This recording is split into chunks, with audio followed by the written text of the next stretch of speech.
ဒီသင်ခန်းစာတွေမှာဘင်းရှောの仕組みလို့ခေါ်တဲ့စာပိုက်ရဲ့ဖွဲ့စည်းပုံပေါ့နော်ဒီစာပိုက်ကိုဘယ်လိုရေးထားရလဲမိကုန်းတွေကိုပြပြီးတော့ရေးရလားတင်စားပြီးတော့ရေးရလားနှိုင်းယှဉ်ပြီးတော့ရေးရလားစကားလုံးတွေကိုပြောင်းပြီးတော့ရေးရလားဒါမျိုးစာပိုက်ရဲ့ဖွဲ့စည်းပုံမျိုးလေ့လာပြီးရင်နောက်မှာတော့ဒီတစ်ခေါက်တော့ဟိုဤကိုထုတ်ကူရည်စလို့ခေါ်တယ်ပေါ့နော်မိကုန်းဖြေနည်းတွေကိုလေ့လာကြတော့မှာဖြစ်ပါတယ်တော်တော်များများတောင်းမျှော်နေရလဲဖြစ်ကောင်းဖြစ်နိုင်တယ်ပေါ့နော်ဒါပေမဲ့နှစ်ခုလုံးအရေးကြီးပါတယ်ရှေ့ကကောင်ကကျတော့ရှေ့မှာတင်ခဲ့တဲ့ဘင်းရှောの仕組みကကျတော့全体的にနားလည်ဖို့ဒီစာပိုက်ကဘယ်လိုစာပိုက်မျိုးလဲဆိုတာနားလည်ဖို့အဲ့ဒါပြီးရင်နောက်မှာအခု部分的にပေါ့နော်သူမေးထားတဲ့အပိုင်းလေးကိုနားလည်ဖို့ကလည်းအရေးကြီးတာဖြစ်တဲ့ကြောင့်မလို့တကယ်စာမေးပွဲဆိုလို့ရှိရင်နှစ်ခုလုံးကိုပေါင်းပြီးတော့လောက်ရမှာပေါ့နော်ဆိုတော့ဒီတစ်ခေါက်ကတော့技術ထဲမှာဘယ်ဟာကိုသွားမှာလဲဆိုလို့ရှိရင်ပထမဆုံးတစ်ခုအနေနဲ့ရှိကြီးကိုကြောင်းသွားမှာဖြစ်ပါတယ်ရှိကြီးကိုဆိုတာဘာလဲလို့မင်းခိုးတဲ့ဆိုတဲ့အားတွေမိကုံးမျိုးတွေဖြစ်ပါတယ်စာမေးပွဲမှာတော်တော်တွေ့ရလေးရှိတယ်ပေါ့နော်ခိုးဆိုအားနဲ့ပတ်သက်တဲ့မိကုံးတွေသွားမှာဖြစ်ပါတယ်အဲ့ဒါတွေကိုရှိကြီးကိုလို့ခေါ်တယ်ပေါ့နော်အဲ့တော့ဒီမှာအလွယ်ခက်ကြမ်းကြမ်းလေးပြောမယ်ဆိုလို့ရှိရင်ခိုးဆိုအားရှိကြီးကိုတွေကိုမေးလိုက်ရင်ဘယ်လိုဖြေကြမလဲပေါ့နော်ပထမတစ်ချက်ကရှိကြီးကို含む文よく見るအဲ့ရှိကြီးကိုပါတယ်စာကြောင်းတရားဖတ်ရမယ်ပြီးရင်その文の前後を見て指示語の言い換えを探すပြီးရင်အဲ့စာကြောင်းရဲ့ရှင်းနာနောက်နာကိုကြည့်ပြီးတော့သူ့ရဲ့言い換えကိုလိုက်ရှာမယ်တိုက်ရိုက်ပါခြင်းမှပါမယ်တိုက်ရိုက်ပါခြင်းမှပါမယ်သို့တော့ပြောင်းပြောထားတဲ့နေရာမေးတွေ့နိုင်တယ်ပေါ့နော်အဲ့တော့ဒီမှာဆိုလို့ရှိရင်ဒါ言い換えဖြစ်တဲ့ကြောင့်မရှိမှသင်ခဲ့တဲ့文章の仕組みကိုနားလည်ဖို့လိုမှာပေါ့နော်ဒီနေရာမှာရှင်းနာနောက်နာကိုဖတ်တယ်ဆိုတဲ့နေရာမှာနောက်ဆုံးမှရေးထိုင်တော့သူ့နောက်မှာဘာမှမရှိတော့သူ့ရှေ့ကကောင်လိုက်ရှာမှာဒါပေမဲ့အဲ့လိုရှာလို့ရှိရင်လည်းသူ့ကက်ရမှာအဖြစ်ရှိရလဲရှိဖြစ်ကောင်းဖြစ်နိုင်တယ်ဒါမှမဟုတ်သူ့ကက်ရမဟုတ်ဘဲနဲ့ရှေ့ကို2ကြောင်း3ကြောင်းလောက်ထပ်ဖာတာမျိုးလည်းရှိကောင်းရှိနိုင်တယ်ပေါ့နော်ကက်ရမှာအဖြစ်ပါမယ်လို့ကတော့တက်တက်မထည့်ပြောလို့မရဘူးပေါ့နော်အဲ့တော့ရှိကြီးကိုတွေ့လို့ရှိရင်ရှိကြီးကိုပါတဲ့စာကြောင်းတခြားဖတ်မယ်ပြီးရင်သူ့ရှင်းနာနောက်နာကိုကြည့်ရမယ်ပေါ့နော်အဲ့ဒါအရေးကြီးဆုံးဖြစ်ပါတယ်အဲ့တော့ကြာဒါဆိုရင်ကြည့်ကြပါမယ်အဲ့တော့စာမေးပွဲဖြေတဲ့အခါမှာမေးခွန်းကိုအရင်ဖတ်မယ်ပေါ့နော်ဘာလို့မေးခွန်းကိုအရင်ဖတ်တာလဲလို့ပြောလို့ရှိရင်ဒါဘာမေးရလဲဆိုတော့ခါကူးနင်းလောက်တာပါအခုဒီမှာဆိုလို့ရှိရင်လည်းそのことは何を指しているかဆိုတော့မြင်လိုက်တာနဲ့ရှိကြီးကိုမေးတာပါလားဆိုတော့တန်းတည်သွားတယ်ပေါ့နော်အဲ့လိုဆိုလို့ရှိရင်သူပြောထားတဲ့နီလန်ကိုတုံပြီးတော့သွားဖတ်ရင်အဆင်ပြေမှာပေါ့နော်အဲ့တော့ကြောင့်မလို့မေးခွန်းကိုအရင်ဖတ်တာဖြစ်ပါတယ်ဆိုတော့မေးခွန်းဒီそのことそのことဆိုတာဘာလို့ဆိုလိုပါလဲပေါ့โอเคနော်ဘာလို့ဆိုလိုပါလဲဆိုတော့အဲ့စာကြောင်းဒီစားကြည့်ရမှာပေါ့နော်しかしခဏထားခဲ့မှာပေါ့နော်しかし宇宙飛行士たちはဘာလဲဆိုလို့ရှိရင်အာကာသယာဉ်မှုတွေကဆိုလို့ရှိရင်ဒီလိုမျိုးကော်မန်တစ်ခုထဲမှာထည့်ရေးထားတယ်တခါတလေကြာလို့ရှိရင်ခွင်းစာကွန်မိတ်ထဲမှာထည့်ရေးထားတယ်ဆိုလို့ရှိရင်များသောအားဖြင့်အရေးမကြီးတဲ့ information ဖြစ်နေရတယ်ပေါ့နော်အဲ့တော့အဲ့ဒါတွေကိုထည့်ဖိုင်ရှုပ်သွားတဲ့ဒါဖြစ်တဲ့ကြောင့်မလို့လောလောဆယ်ဖြတ်ခဲ့မယ်ဒီကောင်က宇宙飛行士たちはဒီကောင် subject ပေါ့နော်အာကာသယာဉ်မှုတွေက逆にそのことを思い出し始めているအဲ့ဒီကိစ္စကိုသတိရလာကြပါပြီโอเคအာကာသယာဉ်မှုတွေကသတိရလာကြပြီဘာလို့သတိရလာကြတာလဲဆိုတော့ဘာလို့သတိရလာကြလဲဆိုတော့ရှေ့ကိုကြည့်လိုက်တော့ဘာလို့တွေ့လဲဆိုတော့ဝါစုတဲ့ခါခေတေးတာမေ့နေကြတာကိုတွေ့တယ်အဲ့တော့မေ့ရာကနေသတိရလာတယ်ပေါ့မေ့ရာကနေသတိရလာတယ်ဘာလို့မေ့နေတာလဲဒီစာကြောင်းမှာအဖြစ်မှာပါကိုကြည့်ကြည့်လိုက်ပေါ့နော်ဖကကူကြီးဆိုရှင်ပိုးစာဆဲတွေခတ်တဲ့သိပ္ပံနည်းပညာတွေတိုးတောင်လုံရင်းနဲ့ပဲလူသားတွေကဒီမှာ subject ပေါ့နော်လူသားတွေကစုံလုံးခုတ်တော့ဝါစုတဲ့ခါခေတေးတာအဲ့ဒီအကြောင်းမေ့လာကြပါတယ်အဲ့တော့နှစ်ခုလုံးကရည်ညွှန်းတဲ့စုံလုံးခုတ်တော့အတူတူပဲโอเคနော်မြင်တာထားတဲ့စုံလုံးခုတ်တော့နဲ့အတူတူအပေါ်မှာတွေ့ရတဲ့စုံလုံးခုတ်တော့ဒီလေတနေရာတည်းကိုပဲရည်ညွှန်းတာโอเคနော်လူသားတွေကအဲ့ဒီကိစ္စကိုမေ့နေကြတယ်ဒါပေမဲ့အာကာသယာဉ်မှုတွေကတော့အဲ့ဒီကိစ္စကိုသတိရလာကြတယ်အဲ့တော့ဘာအောင်မေ့ပြီးတော့ဘာကိုသတိရလာကြလဲဆိုတော့မလုံလောက်တဲ့ကြောင့်ရှေ့ကိုသွားကြည့်ရမှာပေါ့နော်ရှေ့ကိုသွားကြည့်တော့ဝါတာရှိဝမိုတိုမိုတိုဝါရဲဝါရဲတာတာအိုင်ဆိုတာတဲ့တကယ်တော့ဝီဖြစ်ခဲ့တာပါတဲ့ဘာကြီးလဲပေါ့နားမလဲသေးဘူးနားမလဲသေးရဖြစ်တဲ့ကြောင့်ထပ်ပြီးတော့ရှေ့ကိုသွားရအောင်ပါပဲအဲ့ကြတော့မှပဲလာပြီ人間の身体はဒါဘာကိုပြလဲဆိုတာ topic တစ်ခုပြချင်တယ်နော်人間の身体はလာပြီအဖြစ်もともとすべての自然すべての生命とつながったものだလူသားရဲ့ခန္ဓာကိုယ်ဆိုတာငကိုကလေးကすべての自然တဘာဝတရားကြီးနဲ့すべての生命အသက်ဇီဝတွေနဲ့ဘာဖြစ်နေရလဲဆိုつながったものだဆက်ဆက်နေရဖြစ်ပါတယ်အဲ့ဒါကိုလူတွေကမေ့လာကြတယ်ဒါပေမဲ့သိပ္ပံအာကာသယာဉ်မှုတွေကတော့သတိရလာကြတယ်လို့ပြောတာဖြစ်ပါတယ်အဖြေရှာပုံရှာနည်းကိုသဘောပေါက်မယ်တင်နော်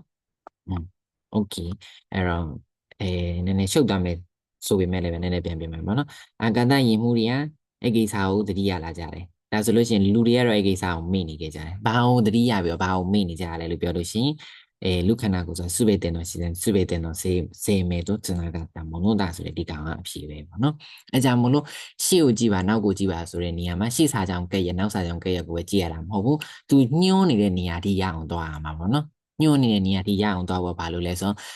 ့စာပိုက်ကိုနားလည်ဖို့လိုမှာပေါ့နော်စာပိုက်ရဲ့အရေးသားပေါ့နော်အရေးသားအောင်နားလည်ဖို့အတွက်ရှေ့မှာလေ့ကျင့်ခန်းတွေတော်တော်များများ15ပုတ်လောက်လုပ်ခဲ့တယ်ပေါ့နော်အဲ့တော့ရမယ်ဒီမှာလေအဲ့တော့ဒီကောင်လေးကိုရှာလိုက်ရင်ရပါပြီဒီကောင်လေးကဒီအဖြေထဲမှာတိုက်ရိုက်ပါမလားဆိုတော့မဟုတ်ဘူးအေးခါရဲ့လို့ပြောတာโอเคဘယ်ကောင်ဖြစ်မလဲဒါမှားတဲ့ဟာကိုရှာကြရမလို့ဒီကောင်နဲ့အေးခါရဲ့လောက်ထားတဲ့ဟာကိုလိုက်ရှာလိုက်အဖြေတန်းရလိမ့်မယ်ပေါ့နော်ဘယ်သူဖြစ်မလဲ4番です。私の身体は、ဒီမှာ人間の身体は、ဒီမှာဘာရေးထားလဲထူးခြားချက်地球環境とつながっている。ဒီမှာすべての自然、すべての生命とつながったဆိုတော့ဘာလေးကပြောင်းပြောထားလဲဆို自然の生命လို့တော့ဘယ်လိုပြောလိုက်တာလဲဆိုတော့地球環境လို့ပြောလိုက်တာいいခိုင်လို့ပြောလိုက်တာရမယ်ကျွန်တော်အပြည့်မှန်4番です OK ဒါရှိကြီးကိုမေးတယ်မေးကွာလွယ်တယ်ပေါ့နော်တကယ်တော့じゃあဒါဆိုလို့ရှိရင်ဖြည့်တဲ့ပုံစံတည်ပြီးဆိုနောက်တစ်ပုတ်ဆက်သွားပါမယ်နောက်တစ်ခေါက်ကျတော့ရှိကြီးကောင်ကခုနလိုမျိုးစွန်နိုးခုတ်တိုတို့ခုံနိုးခုတ်တိုတို့ပဲလားဆိုတော့မဟုတ်ဘူးရှိကြီးကောင်အပေါင်းနောက်ကနေပြီးနောင်းလာတာမျိုးလည်းဖြစ်ကောင်းဖြစ်နိုင်တယ်ပေါ့နော်နောင်းလာတာမျိုးလည်းဖြစ်ကောင်းဖြစ်နိုင်ပါတယ်အဲ့တော့ဖြည့်တဲ့ပုံစံအတူတူပဲပေါ့နော်ဒါဆိုရင်လည်းရှိကြီးကောင်မေးတယ်ဆိုတာတန်းသိရမှာဖြစ်ပါတယ်そのような柔軟な対応とあるがその説明として最も適切なものはどれかそのような柔軟な対応အဲ့လိုမျိုးဂျူးနံဖြစ်တယ်ဆိုတာပျော်ပြောင်းတဲ့ကင်တွယ်မှုမျိုးပေါ့နော်အဲ့လိုမျိုးပျော်ပြောင်းတဲ့ကင်တွယ်မှုမျိုးဆိုတာဘာလို့ဆိုလို့တလဲဒါဆိုလို့ရှိရင်သူဒီလည်းပဲရှိကြီးကိုပါတဲ့စာကြောင်းအရင်ဆုံးနားလည်အောင်ဖတ်မယ်ပေါ့နော်生命に関わる災害救助には情報の活用を許されていると言いますがအသက်အန္တရာယ်ကြုံရတော့မယ်生命に関わるအသက်အန္တရာယ်နဲ့ဆိုင်တဲ့災害တွေတဘာဝဘေးတွေဖြစ်လာလို့ရှိရင်လူတွေကကေသေးကြီးလောက်ပါပြီကျူးကျော်လောက်ပါပြီပေါ့နော်ကေသေးကြီးလောက်တဲ့အခါမှာဆိုရင်တော့情報の活用 information တွေကိုတုံးတာကိုယူလူစားတဲ့တေတွေခွင့်ပြုပါတယ်โอเ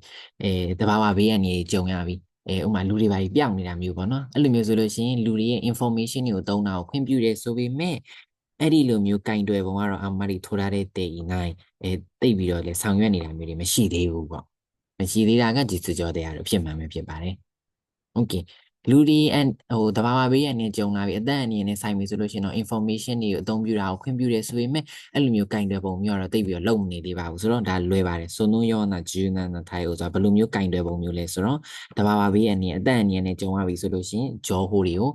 အသုံးပြုခွင့်ပေးတယ်ဂျောဟိုကဘယ်သူရဲ့ဂျောဟိုလဲမပြည့်စုံသေးဘူးဖတ်ရတာပေါ့နော်ဂျောဟိုကဘယ်သူရဲ့ဂျောဟိုလဲလို့နည်းနည်းဆက်ကြည့်ဖို့လိုပါမယ်ဂျောဟိုကဘယ်သူရဲ့ဂျောဟိုလဲလို့နည်းနည်းဆက်ကြည့်လိုက်တော့ရှိမှကြတော့ခိုးခြင်းကြောဟိုလိုပါတော့ပါတယ်ပေါ့နော် privacy နဲ့ပတ်သက်ပြီးတော့ဒီနောက်ကကောင်နဲ့ဆက်ဆက်ပြီးတော့ပြောနေပြတော့ကြောင့်သူ့ကိုကြော်လိုက်နော်ပြီးလို့ရှိရင်အပေါ်ဆက်ကြည့်တော့ဂျောဟိုဘသူရဲ့ဂျောဟိုလို့တွေ့လဲဆိုတော့ဂျောဟိုဒီမှာတွေ့တယ်ပေါ့နော်ဂျောဟိုဘသူရဲ့ဂျောဟိုလဲဆိုတော့災害弱者と呼ばれる人の情報災害弱者ဆိုတာ家に引きこもりがちなအိမ်ထဲမှာပဲနေတဲ့သူမျိုးတွေလူတွေအပေါင်းအသင်းဆက်ဆံတိတ်မလုပ်တဲ့သူမျိုးတွေပေါ့နော်သူတို့တွေရဲ့ဂျောဟိုတွေသူတို့တွေရဲ့ကြောဟိုโอเคเนาะဒီမှာဆိုလို့ရှိရင်လည်းသူဒီတောက်လျှောက်ရှေ့မှာကဲ့ရမှာပဲအဖြစ်ရှိနေရမှာမဟုတ်ကိုကသိနေရမှာကိုကလိုက်ရှာတတ်ရမှာပေါ့နော်အဲ့တော့ဒီမှာဆိုလို့ရှိရင်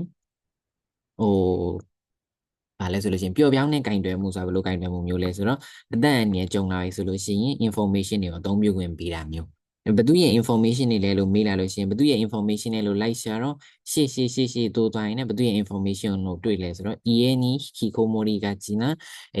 災害弱者と呼ばれる人の情報လို့တွေ့တာဖြစ်တဲ့အတွက်အဲ့နှစ်ခုပေါင်းလိုက်ပေါ့နော်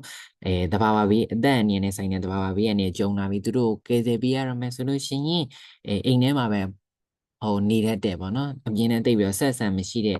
ဆိုင်းဂိုက်ဂျက်ချက်ရဲ့ဂျောဟိုတွေကိုလည်းနောက်ပိုင်းမှာအသုံးပြုခွင့်ရလာတယ်ပေါ့နော် privacy ဆိုပြီးတော့မလုပ်နေတော့ဘူးပေါ့နော်ဒါမျိုးပြောချင်တာဖြစ်ပါတယ်အဲ့လိုမျိုး IO ဂျူနန်နာ IO လို့ခေါ်တာဖြစ်တဲ့အတွက်လောလောဆယ်ဒီရှေ့အကောင်လေးကိုရှင်းမှာပေါ့နော်အဲ့တော့ဘယ်ဟာဖြစ်မလဲဘယ်ဟာဖြစ်မလဲဆိုတော့一次でも一番ကြီးကြီးပေါ့နော်一次でもဆိုရင်ဒါမဟုတ်ဘူးပေါ့နော်一次でもမဟုတ်ဘဲနဲ့သူကကန့်သက်ထားတယ်生命に関わる災害救助လို့ပြောထားတယ်ပေါ့နော်一次でもမဟုတ်ဘူး နောက်ဒီ Q ကြော hold နဲ့ပတ်သက်ပြီးပြောတာလည်းမဟုတ်ဘူးเนาะ GU に使えるကြော hold GU に使えるမဟုတ်ဘူးเนาะဒီလိုအချိန်ဖြစ်တော့မှပဲအသုံးပြုခွင့်ပေးတာအဲ့တော့ဒီမှာလည်းသူကလွယ်နေပေါ့နောက်3番をကြည့်တော့3番をကြည့်တော့災害救助のために災害弱者の個人情報を活用することမှန်တာပေါ့ဒီမှာ E ခိုင်းလို့ပြောထားတယ်生命に関わる災害救助を災害救助のためにပြီးလို့ရှိရင်情報はဘယ်သူရဲ့情報လဲဆိုတော့ရှေ့မှာပါခဲ့ပြီးသား家に引きこもりがちな災害弱者と呼ばれる人の情報ဆိုတော့ဒီမှာလည်းရေးထားပြီး災害弱者の個人情報をဒီမှာ活用する活用を許されている活用するဆိုတော့အကုန်လုံး E ခိုင်းလို့ပြောထားတယ်တိုက်တယ်ပေါ့နော်အပြင်မှာစမ်းပါ this okay ရမယ်တဲ့နော်ရှိကြီးကိုမေးလာတယ်ဆိုလို့ရှိရင်ဒါမျိုးဖြေရမှာဖြစ်ပါတယ်သူစာမေးပွဲမှာတပုတ်ကတော့ဒီကြပုတ်ပါမှာဖြစ်တဲ့ကြောင့်မို့ဒီနီလန့်ကိုအရာလေ့ကျင့်တာပေါ့နော်နောက်မှာလည်းလေ့ကျင့်ကနေပါတာဖြစ်တဲ့ကြောင့်မို့လို့အဖြေတိုင်းနဲ့ပြန်ကြည့်ပါဒါပေမဲ့တစ်ခုရှိတာကတတိထားမှာကသူ့ရဲ့ရှိတဲ့မှာပဲအဖြေလာမယ်နောက်တဲ့မှာပဲအဖြေလာမယ်လို့သတ်မှတ်ထဲမှတ်လို့မရဘူးအဲ့ဒီကြောင်းနဲ့ပဲဖတ်ရမယ်လို့မရှိဘူးအဖြေမရမချင်းသူဘာကိုရည်ညွှန်းနေရလဲဆိုတဲ့နေရာကိုမရမချင်းထပ်ထပ်ဖတ်သွားဖို့လိုတယ်ပေါ့နော်โอเคရမယ်ဒီမှာလည်းနောက်လေ့ကျင့်ခန်းတွေမှာတွေ့ပါလိမ့်မယ်အဖြေကိုမရမချင်းရှိကိုထပ်ထပ်ဖတ်ဖို့လိုမယ်ဆိုတဲ့ကိစ္စอ่ะပေါ့နော်အဲ့မြင်တာထားတဲ့တကြောင်လေးကိုပဲဖတ်မယ်အဲ့တကြောင်ရှစ်ကရက်ကဟာကိုပဲဖတ်မယ်ဆိုရင်အဖြေတွေ့မှာမဟုတ်ဘူးပေါ့နော်တချို့ပု္ပ္ပစာတွေကအန်နွမ်းရောက်လာလို့ရှိရင်အဲ့တော့ဒါသတိထားရမှာဖြစ်ပါအန်2မှာအဲ့စာကြောင်ဖတ်သူရှိကရက်ကဟာကိုဖတ်ရုံနဲ့အဖြေရကောင်းရနိုင်မယ်အန်နွမ်းမှာမရတော့ဘူးပေါ့နော်အဲ့တော့အဖြေဘာကိုညွှန်းနေရလဲဆိုတာမတွေ့မချင်းရှိကိုတိုးပြီးတော့ဖတ်ရမယ်ပေါ့နော်အဲ့လိုဖတ်နိုင်ဖို့အတွက်ဒီဟာစာပိုက်တူလေးတွေဆိုတာမသိတာအောင်စာပိုက်ရှည်လာလို့ရှိရင်ကြားထဲမှာဘာတွေဖြည့်ထားတယ်လဲဆိုလို့ရှိရင်အဲ့လိုမျိုးတင်စားပြောတာတွေနှိုင်းရှင်ပြောတာတွေအဲ့လိုမျိုးဖြည့်ထားတာဖြစ်တော့ကြောင့်အဲ့ဒါတွေကိုကြော်ပြီးတော့သူညွှန်းတဲ့ဟာကိုလှမ်းမြင်နိုင်ရမယ်ပေါ့နော်အဲ့ကြောင့်မလို့ရှေ့မှာအပိုင်းတင်မှာပါခဲ့တဲ့ Brainstorm の仕組みကိုလည်းနားလည်ဖို့လိုမယ်ပေါ့နော်အခုကဒီ code ရဲ့နံပါတ်1ကိုစပြီပေါ့နော်じゃရမယ်ဒီမှာလည်းနောက်သင်ခန်းစာတွေမှာဒါရှိကြီးကောင်းမေးတဲ့ဟာကိုဖြည့်တိုက်မယ်ပေါ့နော်โอเคပါ